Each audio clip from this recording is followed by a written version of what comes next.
Welcome to the Sid City Social Club for Tuesday, March 16th. We're just kind of hanging out and talking amongst ourselves and getting up to shenanigans. I think I'm not the only person dealing with this, but I'm going to get a little vulnerable with you guys. I might cry. Just a fair warning. If you're a sympathetic crier, be ready. I had a meltdown yesterday. I had just like a mini meltdown.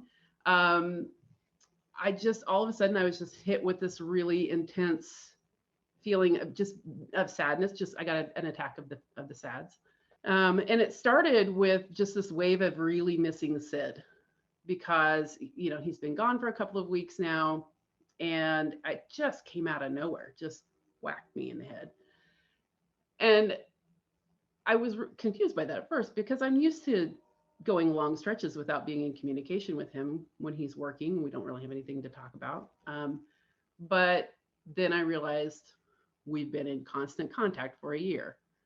And so, yeah, I'm missing my friend. And then I kind of was digging deeper because I was thinking I feel like it's more than that.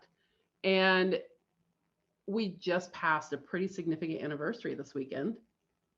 The WHO officially declared the global pandemic on the anniversary was a few days ago. So we've been in this for a year. I mean, it didn't get to the US quite as early as everywhere else, but I don't know about where everybody else is, but here we were on spring break this week last year and nobody came back. Nobody ever went back to school. So that's significant to acknowledge. We have been in this for a year and it upended our lives. It was a huge change. And I've just been really missing my friends, Sid included. I used to go to a trivia night at a local pub every couple of weeks and hang out with friends. But the last thing that I did before the last social event I attended was on March 14th of 2020. Those memories came up, in my timeline over the weekend, and it just I think it just all kind of came together and just kind of hit me that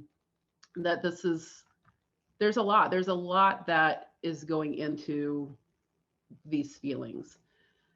So, and then I was also realizing that with the vaccine, there's hope.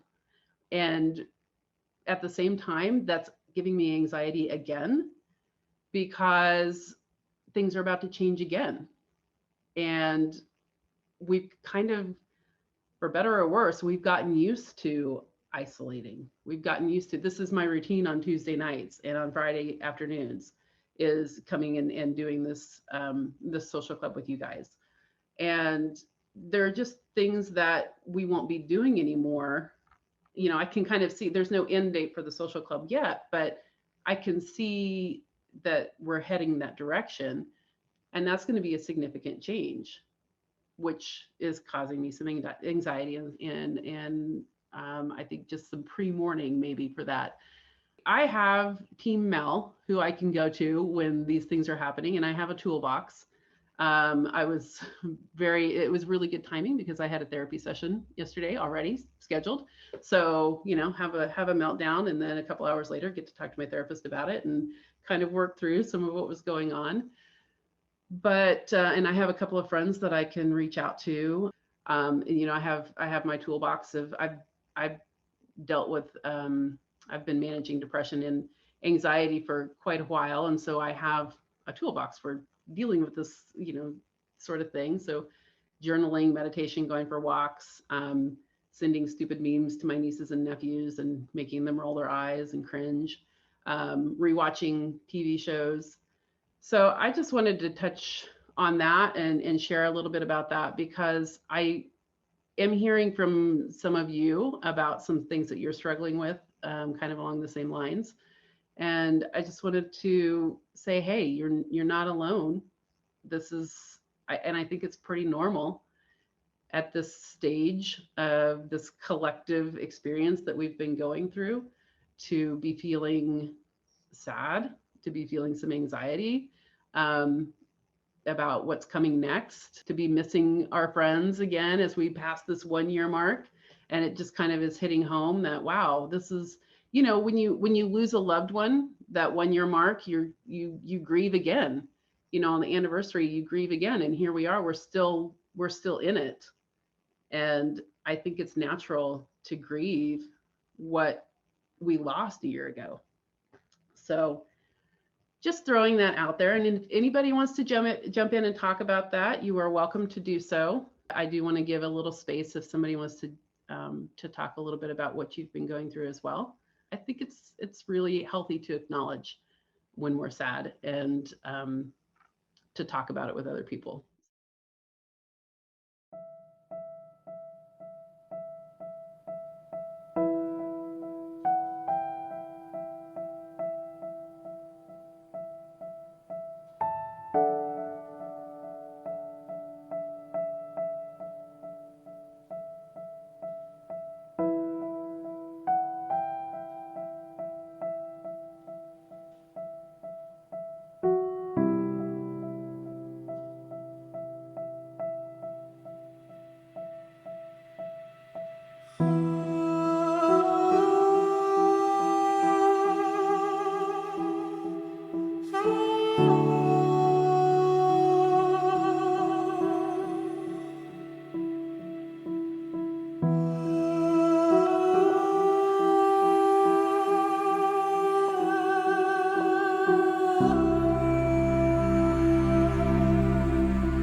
I'm glad we had this opportunity, and apparently that was the right instinct. So thank you all for sharing.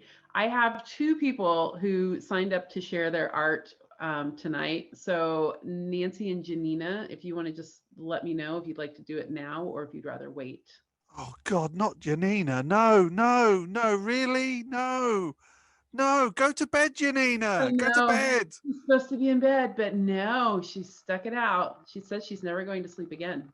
All right, let's start with Nancy. I've got yours pulled up already, Nancy. Nancy's going to share some of her recent artwork. Yeah, this one, I was trying to do like an 80s still life, but I couldn't figure out how to get like a regular still life, so instead I did like a computer game or like a video game. And the little Pac-Man's going to each of the fads and trends. Michael Jackson's glove, the Rubik's Cube, which I still cannot solve to this day. And those glasses with that looks like velour blinds. And they got Baby on Board, New Coke, the Brick Phone, and the Smurf, and Nintendo. Cindy Lauper. I was doing like a lot of rock stars, like her, Prince, David Bowie, Madonna. It's the only one I still saved. The original picture I painted from didn't have meatballs. I added the meatballs because you can't have spaghetti without that. This is really cool. All right. And It's the only one I drew, and one painted. are you practicing different types of painting and drawing, or is it just whatever you feel like? I switched to drawing because painting in this tiny apartment will not work. But drawing is nice and compact. Yes. I don't have to worry about getting paint on my carpet. All right. Thank you, Nancy. Does anybody have a question for Nancy? Were those markers or paints? Well, most of the paints, the Tigger was a marker. The 80s painting with all the little, that was acrylic, and the other paintings were oil. All right. So we're going to go to Janina next. Janina, whose art we've seen before, is going to encourage the rest of us to decorate our walls. Yeah, do it, everyone.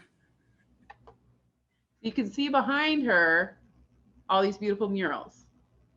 I figured since a lot of you have practically seen half my flat by now, and I've literally covered all of those walls with murals, it was the perfect time to break down the process for you, because it is far less complicated and it takes a lot less skill than you might think. The key is perseverance mostly. But of course, there are some tools that you need. And one of them is GIMP or any other graphics program, unless you want to draw everything by yourself, which I can't, so I just look for pictures. I use some tinting paint, which is very thick and lasts a long time. I used one that was, I think, 10 years old, and it still worked. One thing you sadly can't get around is looking for a projector. But before you run off and buy one, ask your friends. I was lucky that one of my friends is apparently doing movie nights all the time, and so she had one. And I borrowed that for a couple of weeks until she asked it back. Once you have all the tools, it's time to get started. Find or draw, as I said, pictures. And when you look for pictures, be careful that they are well lit. As you can see here on the left side, Legolas has a very distinctive shadow over half of his face, and that is a pain to deal with. So be careful what pictures you search for. Once you have those, you can just erase the background.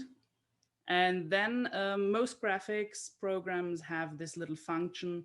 In GIMP, it's called threshold, and it instantly turns your picture black and white. And then there's a little slider that you can turn, so you can determine how much black and white you want to have until it fits your picture, essentially. Once you've assembled all your pictures or one picture, it's time to set up your device and your projector. And I cannot stretch that enough. From painful experience, make sure that it stands on a sturdy, unmoving surface. I made the mistake of putting my laptop, or the projector rather, on a stack of books so that it would be high enough, and put that whole table onto a carpet. And I did not account for the whole weight of it taking some time to settle. When your projector moves a few millimeters, your whole image on the wall moves centimeters down. But essentially, that's where you start your rough sketch. Be prepared if you have a large image like that one, that it will be pixelated on the wall. And the longer you take, the more painful it will get, because all you can see in front of you are pixels. All you need to sketch are the rough shapes and the proportions so that everything aligns in the end. And if possible, sketch it in one go, because I found that projectors have this tendency to reset when you shut them off. Once you've done all that, it's time to get into the details. And to do that, I usually print out my image to basically stick it to the wall next to me. So I can always look at it and see which line has to move where, basically to give me a guideline. Don't be afraid of the sketch looking weird. You can see Frodo and Garrick. They're looking very concerning. They're very weird looking, but I promise you, once you paint with color over that, it will turn out fine. It's just because there's no filled space.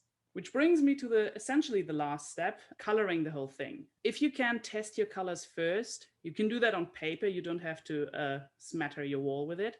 But some colors turn out remarkably different than they look like in the tube. And for light colors, you will have to erase the pencil marks. And never ever erase everything at once, because then you will have to resketch it. Even though you might think, okay, I can still see the faded outline. No, you will lose track of it. I promise you that. Something that probably every artist here can relate to is start on the opposite side of your dominant hand so that you don't smudge the lines. And finally, don't rush the painting. While you had to rush with the rough sketch, you can take your time and should take your time with the painting. Because you have to remember that you are not resting your hand on a surface, you are holding it up the whole time. And that gets exhausting. So make sure to take some breaks in between, look at it from afar. After some days or some weeks, you will have finished your wall. And then it's just time to find another wall for your next mural. And that's essentially the magic. I love it. Does anybody have questions or comments for Janina? You actually got Julian perfect. Thank you. He was giving me trouble. I won't lie. His eye, oh. What do you do when you move? Like, how do you, well, of course you would never want to get rid of it, but what happens if you have to? Like, do you repaint with white like 10 times or? You just have to get a good paint, essentially. With black, yeah, you will need 2 layers at least, but the rest you can do with 1. But yeah, if I ever have to move out, and I hope I don't, then I'll have to repaint everything white. It will still be worth it. Yeah, it would. These are beautiful. I have to say, because we've all watched Janina do this, actually put them on the wall during the chat after the quizzes, and it's actually been lovely. It's been really nice watching it happen and watching it grow, and then next time we come back it's there and it's fully formed. It's really lovely. I mean, Janina's not, but her art's amazing, so you know. Janina's amazing. She is, yeah. I'm petitioning Janina to twist her desk around each week so we can see all 4 of her walls instead of the same view over and over again. Feel free to join that campaign. You know how hard it is to move that whole desk around. I'm just going to wrap it up here. Thank you, everybody who stuck with us for this extended social club and our group therapy session. I hope it was helpful. I hope even those who didn't feel like sharing with the group, I hope you got something valuable out of this evening. And I think I'll leave you with a reminder that you're not alone. As you heard, this is a collective experience, and it's if you're having a hard time with it, it's not just you. So I hope to see you all again on Friday if you can make it. We have more art and crafts on the way, some really cool stuff. And then next week we are planning on self-defense and self-care. I guess the self-care part kind of flows nicely from this evening. What are we saying? Milk the ending for what? If we go 5 minutes more, we break my record of when I did the tarot reading for Sid, and it will be the longest social club meeting. Look at the chat. It's someone's birthday. Do we not do the? Yeah, it's Sophie's birthday. Oh, so we'll come off and do. Yeah. Sacrifices have to be made. Happy birthday! Happy birthday, Sophie! Happy birthday! Happy birthday, Sophie! Okay. Okay. So how much more do we need to go? Like 4 minutes? I'm going to kill you, Romy. I'm going to kill you. That's what I'm going to say that now. Okay, we broke the record, guys. We did it, and we did it in style. Go to bed, Colin. Go to bed, Colin. Colin, Janina, and Petra, go to bed. All right, everybody. Thanks for sticking with us, and we'll see you on Friday. Get started. We're going to start. Tonight's theme is self-defense and self-care. And Casey is starting us off with some self-care tips. So some of you may know, some of you may not, but in the before times, I was a medical massage therapist and still like to think I am one at times. So I am going to show you guys some stretches that you can do. Just, we've all over the past year become little laptop gremlins, just sort of hovering over our computers. Everyone gets wrist pain, hand pain, arm pain, says all of the fun things that make your hand go like this and your medial nerve come through the tunnel made by the carpal bones and your transverse carpal ligament. So one of the easiest ways to keep this from happening is to make sure that your carpal bones are not getting super scrunched together. Something called a pin and stretch, which you essentially take either your thumb or your pointer finger, and you're going to, I like to brace my thumb on the back of my wrist here. You're going to pinch here. So bend your wrist forward so that you're shortening everything here.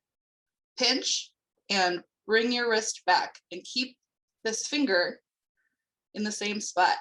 And you'll, especially if you keep your fingers flexed and not crunched up, you're going to start to feel a little bit of a stretch. Everyone's doing this and I love it. Last but not least, there's your neck, because everybody's got forward head posture. The last really kind of important muscle that not a lot of people think about is something called the SCM, sternocleidomastoid. The reason why it's called that is because it starts right here at the mastoid bone and comes all the way down. One of the best things you can do to stretch this muscle, find your collarbone with your finger. It's a pin and stretch again. So you're sort of going to pull it down a little bit. And then you're going to toss your head back like a scandalized Victorian woman. Just, oh my Lord. A lot of people will find that when they do that, their jaw comes open. If you want an even better stretch, close your mouth. You're gonna feel that. A lot of people feel that under the jaw, and you'll probably feel it back here. And those are my favorite ways to keep us all from becoming laptop gremlins. Thank you, Casey. I appreciate that. You're welcome. I have chronic upper back and shoulder. Like, this is the most vulnerable point in my body. I sprained my neck 13 years ago. If I had known this sooner, would have saved me a lot of grief and a lot of pain and a lot of money. I'm here to answer any questions you might have. Does anybody have a question for Casey? I do. Sure. What do you do when you have a knot right behind your shoulder blade? One of the best things to do, you'll probably want to hold on to like a door frame or a doorknob, and you're going to stretch it. You're not going to get it to a point where you're hurting. You just feel a little bit of a stretch. And then you are going to pull against whatever it is that you're leaning against, so that you're not really moving the muscle at all. You are just putting a little bit of contraction into the muscle. You're going to hold that for at least 30 seconds. Essentially what you are doing is tricking the receptors in the muscle to thinking that you are contracting further than you are. So when you relax, they are going to release even more. I had that, and the masseuse couldn't get to it. The stretching wasn't working.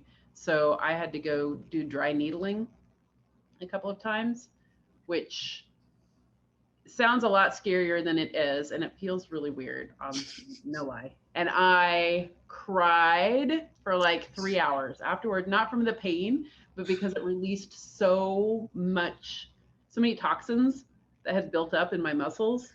It's a form of trigger point therapy, which is something you can do just with acupressure or people with real strong thumbs. I do it. It's very unpleasant, but it helps a lot. All right. Thank you, Casey, so much. I appreciate that. And I know a lot of other people, I was seeing some things flying by in the chat when people were like, oh my gosh, that's exactly what I needed. So, all right. Next, we're going to hear from Shannon, who has a different thing for us to do with our bodies. I'm going to teach you guys some cool self-defense-y stuff, how to get out of some not so great situations. I've done Taekwondo for 13 years. I grew up in regional Australia. That's about as much as you need to know that I know how to defend myself. Okay, so I'm going to talk about some of the best places to hit. So a lot of things people do is they see in shows, they see this and they think, yes, this is very good attack. This works. This works. It doesn't. Don't do that. If you see like TNG, you see this. No, this is not going to do anything. It's just going to make someone mad. If Captain Kirk does it, don't do it. It's stupid. Proper fist. So a proper fist, you need to have your thumbs tucked over your pointer finger and middle finger. This is very important because a lot of people do this and a lot of people do this. If you do this and you hit something, you will break your thumbs. From there, you can do hammer fist, is what we technical terms. That's just striking straight down. That can be good for like hitting on the nose or something like that. You can do a backhand, back of the fist. These two knuckles again. You're getting the momentum and turning of the shoulder, and just a straightforward punch. A palm strike is another basic one. It is just literally pushing the bottom of your hand straight forwards. It is better to use upper body first, because if something happens and, oh, I've done this wrong, I break my elbow, it's not going to stop me from getting away. And I can still get away safely, and then I can deal with the aftermath of that afterwards, because I've gotten away and out of this situation. And that's one of the most important things. When if you do feel threatened, your best position is hands up like this, and to have your hands open. This is like a submissive, docile, I don't want to fight you, but I am going to keep myself. I don't like what you're doing. You're freaking me out a little bit. Keeping one hand in front of you, this keeps the distance between you and another person. If they are getting closer than this distance, you have this hand, bang, straight forwards. You can literally just say, simple as stay back, don't come any closer. This is a police grade cable or zip tie. These are very often used around hands and wrists. This is another extreme one, but I do think it's very important to learn how to get out of this. When practicing this, which I do encourage, you should practice this maybe a little bit, have something between your skin and the tie, because it can cut your wrists. So you can see there, I think you can see the little square clip is in between my hands. So what I'm going to do, I have my hands, you bring your hands all the way above your head, and you're going to pull down and across your body. So a strong fluid motion, you're going to push and break, it breaks the clasp. So I'll show you what I mean. So hands above your head. Easy as that. Hands are free. Now I can deal with anything else that's happening. And that is about all for my teach you self-defense thingy. Wow, that's awesome. Shannon, thank you. Does anybody have a question for Shannon? You kind of showed us this move. Is there any particular situation where we would want to use that other than it looks cool? Because it seems to me like it would just be easier to punch, you know? Is that more like an advanced move? This one can be good because you're twisting your body, you're gaining more momentum. And so while probably is better to punch, this one straight to the back of the nose, like straight to the nose, it is most likely going to break someone's nose, or at least it's going to sort of blind them a little bit. You know, you get hit with a ball in the nose or something, your eyes water, you can't see properly. So that is a good one. twisting your body, bang. Are there other moves that we see often in TV shows or in movies that you would say, no, absolutely do not? If you're stuck on something trying to seduce the captor, probably not your best way of getting out. So I'd say probably no. Gotcha. Run from the building as it's exploding. Don't walk casually away. Yes. Explosions, not somewhere you want to be. Run. That's where you keep your knees. Yeah, keep your knees in good condition so you can run. I noticed that a lot of your, when you were demonstrating different moves, you always ended with, and then run away. Yes. That's sort of your basic thing is if you can get away, get away. That is what we literally teach the kids as soon as they walk in the door. It's sort of, okay, what's your best chance of getting away from something? And all of them are like, punching him in the face or kicking him in the face. No. Scenario 0, your best thing is to get away. Before any sort of altercation starts, run. Run out of there. Get away. What do you say to people who can't run or can't run very far? You don't need to run particularly far. I can't say don't run, but run to the best of your ability, at least to somewhere more populated. Don't hide. Hiding is probably not the best thing to do because usually if you're in a hiding spot, you are backed into a corner. Oh, another thing I completely forgot, make noise. Make lots of noise. Scream, yell, help, all that sort of stuff. Be loud. Some people say to yell fire because people are more likely to react to a threat unto themselves than another person. That works too. Scream, yell, make as much of a fuss as you possibly can so other people can hear you and help. The situation of like someone's holding you at gunpoint and says, get in the van or I'm going to kill you. Do you get in the van? I'm going to redirect the question to Zach because I am not qualified to answer that question. So this was actually part of a specific training I had in Peace Corps, and they said under no condition get into the van because a person shooting at you is likely to miss, especially if you run, turn, change directions. So you might get shot, you might survive. You get into that van, your chance of survival like really drop. So don't get into the van. Thank you, Shannon. Portia is up next, maybe. Hi. There she is.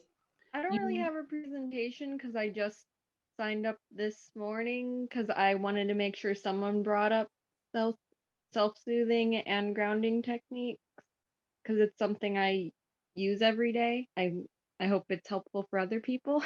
So sorry. I haven't given a presentation in like 10 years. Portia, you might need to turn off your video because it says your bandwidth is low. Yeah, let's try that. So a lot of people learn to self-soothe subconsciously as children. I still use some techniques that I like. Obviously, I didn't know that's what it was when I was a kid, but that I've been using since I was a child. When people talk to me, they'll notice I touch my hair a lot. That is a self-soothing technique. When I'm stressed out, if I'm at home, I'll brush my hair. It tells your brain that you're being cared for, like it's a soothing sensation and it helps with relaxing. I know a lot of people do self-massages.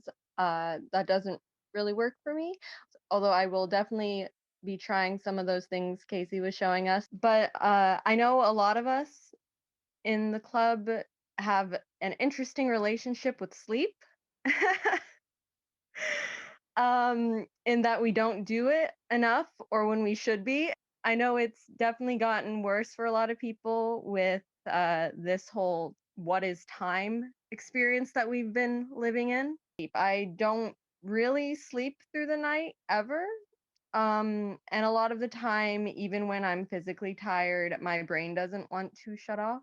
So I've found a breathing technique that works for me. And obviously there are other breathing techniques. I would definitely recommend looking into them.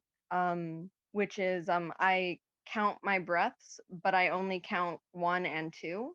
1 is breathing in and 2 is breathing out.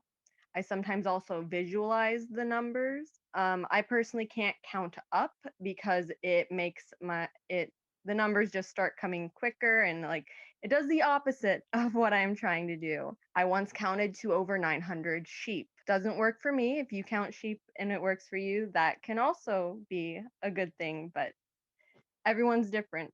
I know there's several counseling books, and meditation works for a lot of people as well. I once fell asleep in a yoga class. I wanted to make sure it got brought up because it's something I use literally every day, and I wanted to make sure other people who might not have heard of it can look into it and see if it helps them. That's great, Portia. I'm glad that you brought that up. I'm one of those people that has a hard time counting to fall asleep because I am anticipating the next number, and then I'm going too fast, and then my breathing changes, and yeah. So I'm with you on that one. I also have a hard time listening to music with lyrics, familiar songs, because I can't fall asleep to that because I'm waiting for the next. My brain's like, but wait, what's next? But I know this is coming. I know this is coming. So classical music works really well for me with that. Does anybody else have a suggestion or a question about self-soothing? My favorite website ever is called Ambient Mixer, and you can pull it up on, there's an app and everything, and it's custom. You can do your own as well, and it's like ambient sounds from anything you can imagine, real and or fictional, including plenty of Star Trek ones, because those, like the warp engine noises, are just fantastic. So if you're into ambient noises or you are interested in this, please look up Ambient Mixer. It's like my most used app on my phone. Every time I put my AirPods in, it's like, are you looking for warp engine noises? Like, yes. So yeah, Ambient Mixer, it's wonderful. There's an app, phone app, website, everything. Make your own, whatever your ultimate calming fantasy location may be. Magical sleep aid. 8tracks.com, and they have loads of study and sleep mixes that are like instrumental scores. It's awesome. I'm a huge fan of them, and they're really good for falling asleep too, or study. Right. I do just want to jump in at this point and say that at the quiz at the weekend, we had a new round, which was the best wrong answer that you could give to a question. And the question that I asked a couple of people was, creatures that are more active at night are called what? And the best wrong answer was Yanina. There you go. How is that a wrong answer, though? I can't do anything noise related. I just get anxious. And I probably shouldn't be taking the advice of my insomniac grandmother for sleep advice, but she always told me that you shouldn't force it, but you should try to make things as easy on yourself as possible. So if I'm having major issues trying to fall asleep because I'm anxious or my mind's just going a million miles, I will try to do little things to make the next day a bit easier. Just little things like that, and that can at least kind of take the edge off the anxiety and let me get to sleep. Yes, I love that. That's I call that doing stuff for future Mel.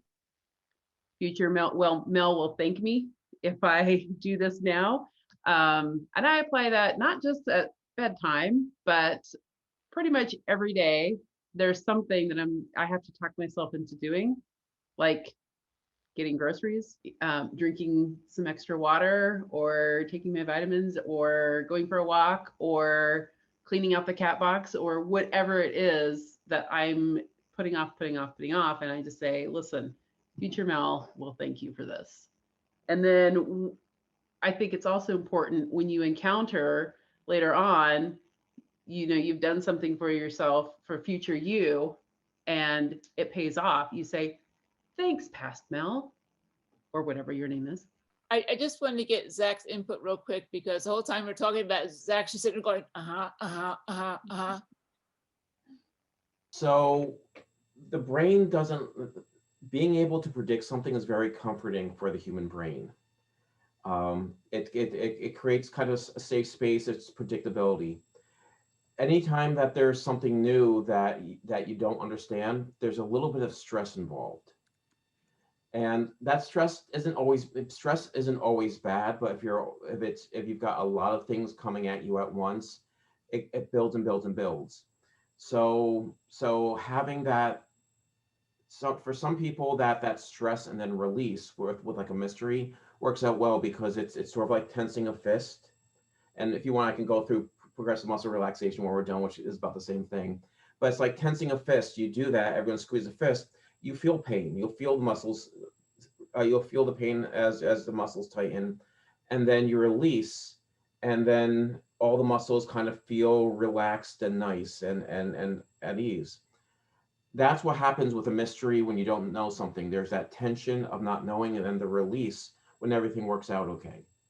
But sometimes that tension, that stress is too much, so you'll go to something familiar where you can predict it. There is YouTube, a few videos of what they call the Navy sleep method, which goes through a lot of the sleep hygiene and some techniques. It's said that if you were to practice this method for about 6 weeks, you could get yourself to fall asleep in about a minute and a half. And it follows a lot of the same sleep hygiene and sleep techniques that I go over in my therapy sessions with people. So if someone mentioned about using blue light filters, you want to stay away from light in the face about an hour or so before bed. Even if it's not the blue light, any light in the face will mess with the REM sleep cycle, because the blue light reminds you of the daytime, will trick your brain into thinking it's still daylight. So if you are having trouble with insomnia, you want to stay away from electronic devices right before bed. You mentioned having a schedule. The schedule is very important, because your brain actually starts to prepare for sleep about half an hour to an hour beforehand. So if you go to bed at the same time every night, your brain can predict it. If you have a sleep ritual, your brain will connect the sleep ritual to sleep, and it will start to get you ready. If you do too many things in your bed, if you watch TV, if you read your books, if you play games, if you do homework in bed, then basically when you lay down, your brain gets very confused and has to sort out what you want to do before it can say, oh, it's sleep time. That's kind of just what I want to say as like a wrap up. You all had a lot of good suggestions and things you talked about. It was great to hear it share. Write them down, practice them so that you can reference and use them later. Thanks, Zach. I love the idea of having a menu of coping tools. All right, well, I think we're going to go ahead and wrap it up there. Well, we're going to call it good for tonight, everybody. Thank you for joining us. It was good to see you. Thank you all for sharing so many wonderful ideas and suggestions for how we can take care of ourselves and run away from others, my favorite things. And we will see you next time. Bye.